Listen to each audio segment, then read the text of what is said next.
جب اس کو زندگی میں کوئی مثال دی جاتی ہے کسی اور شخص کی، یا کیا ہو سکتا تھا اور کیا نہیں ہوا، تو وہ شخص اس سے ڈرنے لگ جاتا ہے۔ کبھی زندگی کی کسی تشریح سے ڈرنے لگ جاتا ہے،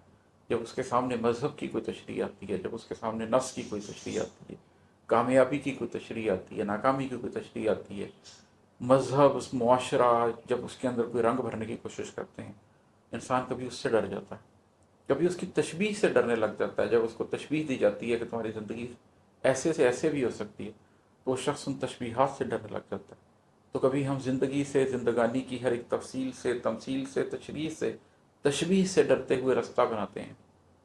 کبھی اس خوف کے چنگل سے، ہر ایک ڈر کے جنگل سے پرے رہتے ہوئے اپنی حقیقت کو سمجھتے ہیں تو پھر بے باک ہوتے ہیں۔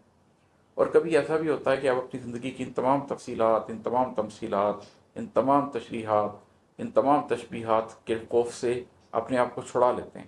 آپ اس خوف کے جنگل سے نکل جاتے ہیں۔ آپ کو یہ بات پتہ لگ جاتی ہے کہ آپ کی حقیقت کچھ اور ہے، آپ ایک مادی انسان نہیں ہیں،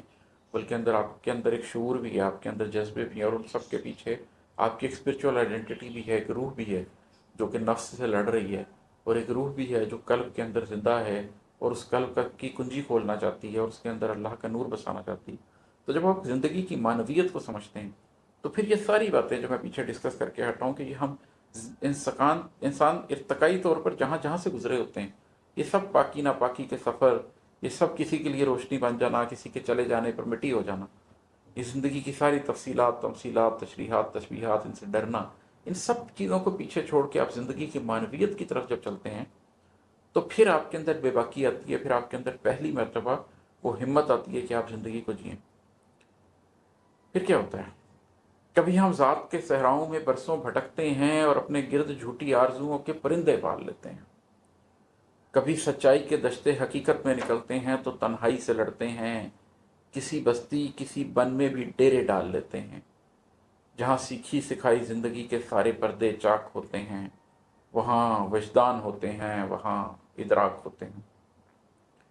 پھر ہم اپنی ذات کے صحراؤں میں نکل جاتے ہیں بن باس کاٹنے کے لیے۔ انسان کے جو اندر، یہ جو اس کا قلب ہے، اس کو عالم صغیر بھی کہتے ہیں، انسان کو عالم صغیر بھی کہتے ہیں کہ ایک تو یہ عالم کبیر ہے، یہ جو کائناتیں ہیں پھیلی ہوئی ہیں، لیکن ایک کائنات آپ کے اندر بھی تو ہے۔ تو جب آپ اپنی ذات کے صحراؤں میں برسوں بھٹکتے ہیں، اپنی ذات کے اندر دشت میں رستہ ڈھونڈنے کی کوشش کرتے ہیں، اور پھر آپ کو یوں لگتا ہے کہ جھوٹی آرزوؤں کے پرندے ہیں، جیسے دشت میں سراب نہیں نظر آتا، اسی طریقے سے دشت میں پھرتے ہوئے آپ اپنے اندر کوئی جھوٹی آرزویں پال لیتے ہیں کہ مجھے یہ مل جائے گا، وہ مل جائے گا، وہ مل جائے گا۔